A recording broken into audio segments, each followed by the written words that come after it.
Hey everyone, welcome to my channel. Next month 13న ఏపీలో parliament ఎలక్షన్స్తో పాటు అసెంబ్లీ ఎలక్షన్స్ కూడా జరుగుతున్న విషయం మనందరికీ తెలిసిందే. ఈ ఎలక్షన్లో ఏ పార్టీ విన్ అవుతుంది అన్నదానికంటే కూడా కొన్ని నియోజకవర్గాల్లో ఏ ఎమ్మెల్యే గెలుస్తారు అన్నది ఇంట్రెస్టింగ్ టాపిక్గా మారింది. ఆ నియోజకవర్గాల గురించి, అక్కడ ఎమ్మెల్యేల గురించి తెలుసుకునే ప్రయత్నం చేద్దాం. ముందుగా నగరి అంటే గుర్తొచ్చేది రోజా గారు. అక్కడ వరుసగా 2 అసెంబ్లీ ఎన్నికల్లో గెలిచి మూడోసారి కూడా హ్యాట్రిక్ కొడతానని చెప్తూ కాన్ఫిడెంట్గా ఉన్న రోజా గారికి ఆపోజిట్గా కూటమిలో భాగంగా టీడీపీ నుంచి గాలి భానుప్రకాష్ గారు నిలబడుతున్నారు. ఇక గత సర్వేలు, ప్రజెంట్ సర్వేలు ఏం చెప్తున్నాయో ఒక్కసారి పరిశీలిద్దాము.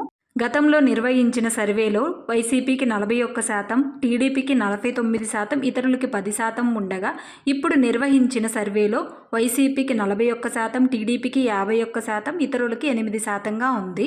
ఈ సర్వే ప్రకారం నగరిలో పరిస్థితులు టీడీపీకి అనుకూలంగా ఉన్నట్లు కనిపిస్తున్నాయి. ఏం జరుగుతుంది అనేది మనం జూన్ 4 వరకు వేచి చూడాల్సిందే. మరొక ఇంట్రెస్టింగ్ నియోజకవర్గం గుంటూరులో వైసీపీ నుండి విడుదల రజనీ గారు, తెలుగుదేశం నుంచి గల్లా మాధవి గారు బరిలోకి దిగుతున్నారు.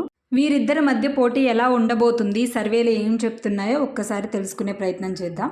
గతంలో నిర్వహించిన సర్వేలో వైసీపీ 44%, టీడీపీ 49%, ఇప్పుడు ప్రజెంట్ నిర్వహించిన సర్వేలో వైసీపీకి 47%, టీడీపీకి 45%గా ఉంది. ఇక ఇతరులకి గతంలో 7%గా, ఇప్పుడు 8%గా ఉంది. వీరిద్దరి మధ్య పోటీ హోరాహోరీగా ఉండబోతుంది. సర్వేల ప్రకారం రజనీ గారు మాధవి గారు కంటే 2% ముందంజలో ఉన్నారు.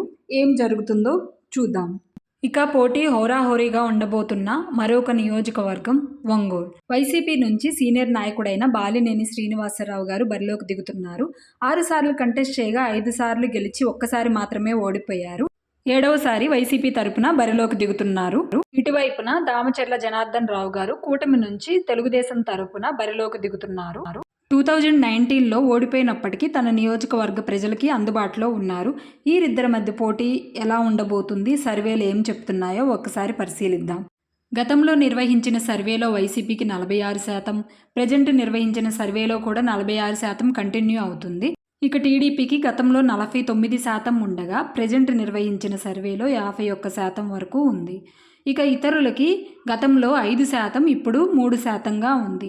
ఈ సర్వేల ప్రకారం ఒంగోలులో తెలుగుదేశం అభ్యర్థి అయిన జనార్దన్ రావు గారికి అనుకూలంగా ఉంది. మరొక నియోజకవర్గం సత్తెనపల్లిలో వైసీపీ నుంచి అంబటి రాంబాబు గారు బరిలోకి దిగుతున్నారు. టీడీపీ నుంచి కన్నా లక్ష్మీనారాయణ గారు పోటీ చేస్తున్నారు. ఈ ఇద్దరి మధ్యలో పోటీ ఎలా ఉండబోతుంది, ఎవరికి సర్వేలు అనుకూలంగా ఉన్నాయో తెలుసుకుందాం. గతంలో నిర్వహించిన సర్వేలో వైసీపీకి 39% ఉండగా టీడీపీకి 51% అనుకూలంగా ఉంది. ప్రజెంట్ నిర్వహించిన సర్వేలో వైసీపీకి 42%, టీడీపీకి 54% అనుకూలంగా ఉంది. ఇతరులు గతంలో 10% ఉండగా ప్రజెంట్ సర్వేలో 4% వరకు ఉన్నారు. గతంలో నిర్వహించిన సర్వే అంటే జనవరి 2024లో నిర్వహించగా ప్రజెంట్ అంటే ఇప్పటి వరకు. ఈ సర్వే ప్రకారం సత్తెనపల్లిలో టీడీపీకి అనుకూలంగా ఉన్నట్లు తెలుస్తుంది. ఈ వీడియో మీకు నచ్చిందనిపిస్తే like, share and subscribe. For more videos please click the bell icon. Thank you. Stay blessed. Bye by.